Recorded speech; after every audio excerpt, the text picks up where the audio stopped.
Comment est-ce qu'on observe la succion d'un bébé au biberon au cours d'un bilan?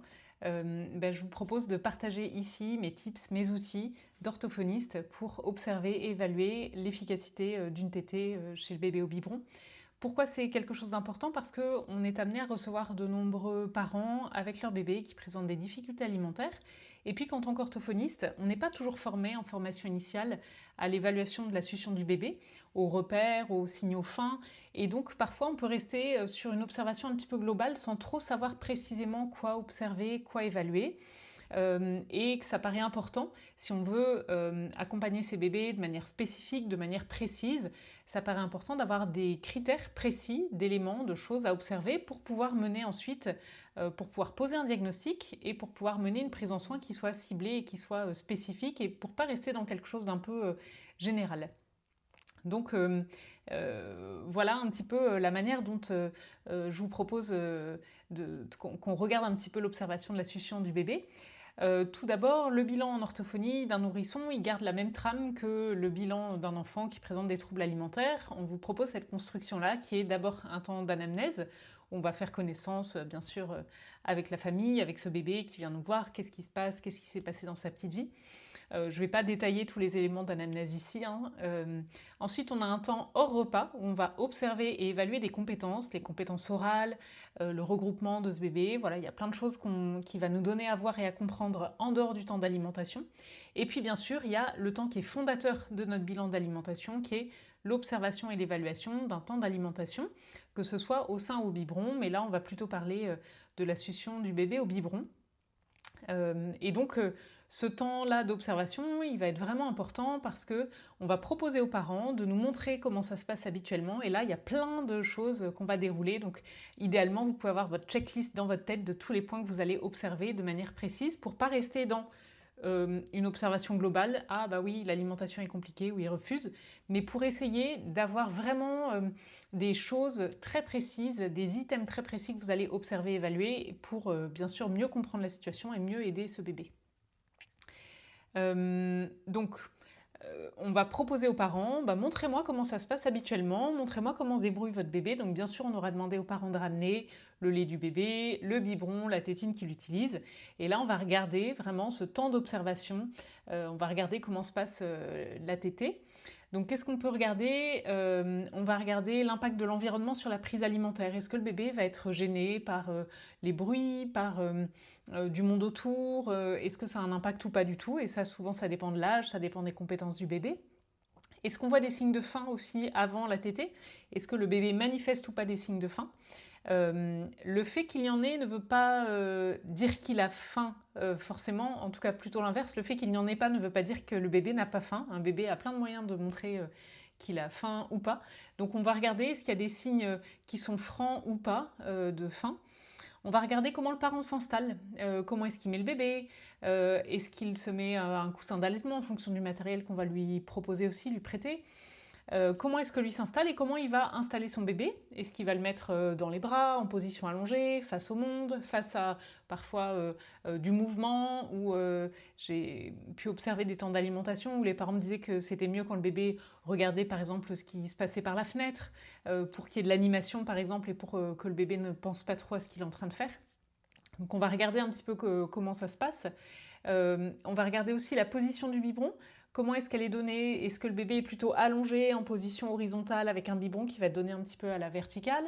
Ou alors est-ce que le bébé est redressé? Puis il y a comme ça d'autres positions d'alimentation qu'on peut observer. Et ensuite, on va faire un petit peu comme un zoom. Donc on regarde d'abord la situation un petit peu générale, l'installation, la posture et tout ça. Et après, on va zoomer de manière plus précise sur ce qui se passe sur les structures orales. Donc on va regarder comment ce bébé prend la tétine dans la bouche. Est-ce qu'il la prend de manière profonde? Est-ce qu'il va prendre juste le petit bout de la tétine, donc de manière assez superficielle? Est-ce que quand bébé tète, on voit du lait qui s'écoule au niveau des commissures? Est-ce qu'il fait des clics? Est-ce qu'il pince ses lèvres? Est-ce qu'il serre avec ses gencives ou pas? On va essayer de voir est-ce qu'il y a une étanchéité labiale ou pas. Donc normalement, les lèvres, elles sont posées tranquillement sur la tétine, il n'y a pas de lait qui devrait s'écouler. Si jamais il y a du lait qui coule, plusieurs hypothèses. Soit c'est que le débit est trop rapide du biberon, soit c'est que l'étanchéité labiale n'est pas optimale. Donc on va essayer d'observer et d'évaluer ça. On va aussi observer et évaluer la position de la langue. Est-ce que la langue elle est bien avancée? Normalement, la langue elle se met par-dessus la gencive inférieure pour éviter le pincement et pour avoir une belle dépression intrabuccale. Donc est-ce que cette langue elle est bien avancée? Si elle n'est pas avancée, on va essayer de comprendre pourquoi, qu'est-ce qui gêne, qu'est-ce qui se passe. Donc est-ce que cette langue est bien avancée? Est-ce qu'elle est bien en gouttière? Normalement, pour une succion optimale, on a la langue qui s'avance et qui vient se placer en gouttière. Donc on va regarder quelle forme elle a dans la bouche du bébé. On va regarder comment s'organise la coordination succion, déglutition, respiration. Un bébé qui va bien quand il tète, il enchaîne ce qu'on appelle des trains de succion. Donc il va faire je tète, je déglutis, je respire, je tète, je déglutis, je respire, je tète, je déglutis, je respire. Il va le faire comme ça plusieurs fois, entrecoupé de pauses respiratoires. Donc il y a toujours de la respiration dans sa triade, mais il va faire des pauses respiratoires. Et ensuite, il va repartir et donc on va observer la régularité des pauses respiratoires. Est-ce que le bébé fait bien des pauses? Est-ce qu'il n'en fait pas? Est-ce qu'il en fait trop souvent? Qu'est-ce qui se passe? Est-ce que c'est coordonné ou pas? Est-ce que c'est désorganisé? Est-ce que c'est dysfonctionnel? Et là, on a des outils pour pouvoir évaluer ça de manière très fine et précise. On va regarder aussi la ventilation. Est-ce que le bébé arrive à bien respirer par le nez? Parce que quand on tète, la bouche, elle est toute occupée à téter, à aspirer le lait, et donc elle n'a pas l'espace pour pouvoir respirer. Le bébé est censé respirer uniquement par le nez. C'est ce qui fait que quand un bébé a son premier rhume, l'alimentation est très très compliquée dans ces situations-là. On va regarder les pauses respiratoires, donc ça j'en ai déjà un petit peu parlé aussi. Est-ce qu'elles sont régulières? Est-ce qu'elles sont complètement anarchiques? Est-ce qu'il n'y en a pas du tout? La longueur des trains de succion, on va l'évaluer. Est-ce que c'est plutôt court? Donc en général entre 3 et 5 c'est plutôt court, moyen c'est autour de 10, ou alors est-ce que c'est encore plus long? Et si c'est plus long, c'est de s'assurer quand même que le bébé fasse des pauses régulièrement. On ne fait pas un sprint quand on tète, on a besoin de faire des pauses. On va regarder les mouvements mandibulaires, donc les mouvements du menton. Est-ce qu'ils sont amples? Normalement, pour une succion optimale, on a une belle amplitude de mouvements mandibulaires. Ou alors est-ce qu'on a des tout petits mouvements, tout serrés, tout pincés? Donc ça fait partie des choses qu'on regarde. On va regarder s'il y a des tensions particulières. Est-ce que les lèvres sont posées tranquillement sur la tétine, ou alors est-ce que tout est tendu, tout est serré? Est-ce qu'il y a des fossettes au niveau des joues, des tensions au niveau des ailes du nez, au niveau des sourcils? Qu'est-ce qui se passe sur le plan moteur chez ce bébé? Normalement, dans la succion, le bébé il est plutôt engagé mais détendu. Ça ne demande pas non plus des contractions de partout. On va essayer de regarder aussi la dépression, ce qu'on appelle la dépression intrabuccale, c'est-à-dire si je tire un peu sur la tétine, est-ce que le bébé il l'aspire? Donc est-ce qu'il a vraiment une succion, ou alors est-ce qu'il a tendance à pincer, à comprimer le biberon quand il l'a dans la bouche? Nous, ce qu'on voudrait idéalement, c'est qu'il ait une dépression intrabuccale, c'est-à-dire une aspiration qui soit bien efficace. On va regarder aussi le débit de l'outil qui lui est proposé, le débit du biberon, est-ce qu'il est adapté, pas adapté, et comment gère ce bébé?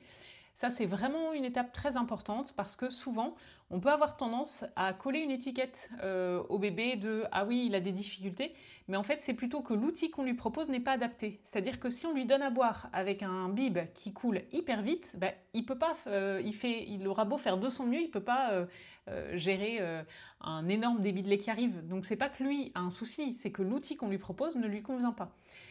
Donc ça, c'est vraiment important à vérifier, parce que souvent, pour faciliter la prise alimentaire, on a tendance à donner des tétines élargies ou des tétines avec des débits un peu plus rapides. Or, le bébé, il a besoin de faire des pauses, même quand il est au bib. Il ne fait pas une course de vitesse, il fait vraiment un effort qui doit être prolongé, mais qui est tranquille. Donc, il a besoin d'un débit qui ne soit pas trop rapide pour pouvoir faire des pauses, respirer et continuer sa prise alimentaire. Donc tout ça, on va l'observer, on va l'évaluer.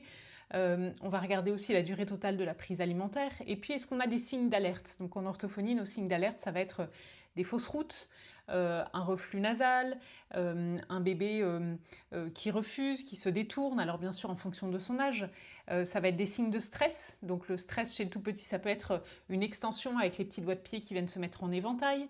Ça peut être un changement de la couleur de la peau, donc on va aller observer des petits détails très très fins dans la physiologie de ce bébé-là. Est-ce qu'il y a ensuite des signes de satiété? Comment ça se passe? Et puis, est-ce que le bébé est détendu à la faim ou pas? Comment le parent gère aussi cette interaction du temps d'alimentation? En tant qu'orthophoniste, on a aussi des outils, des échelles d'évaluation de la succion, par exemple, qui peuvent être intéressants pour aller préciser certaines choses, certains items de manière plus spécifique. Donc voilà un petit peu les grandes lignes que je vous partage de l'observation, l'évaluation d'une tétée du bébé au biberon. Et donc c'est l'une des parties de notre bilan. Bien sûr, il n'y a pas que ça. Il y a plein d'autres choses qu'on va faire.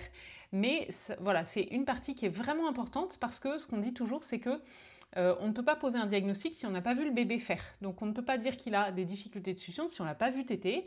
Et donc c'est pour ça qu'on a vraiment besoin d'avoir des repères très fins et très précis de ce qu'on observe, de ce qu'on évalue. Et ça va nous donner directement des indicateurs sur qu'est-ce que je vais pouvoir travailler pour améliorer les compétences orales de ce bébé. Est-ce que je dois modifier l'outil, changer le biberon, le débit, la forme de la tétine qui ne lui convient pas ?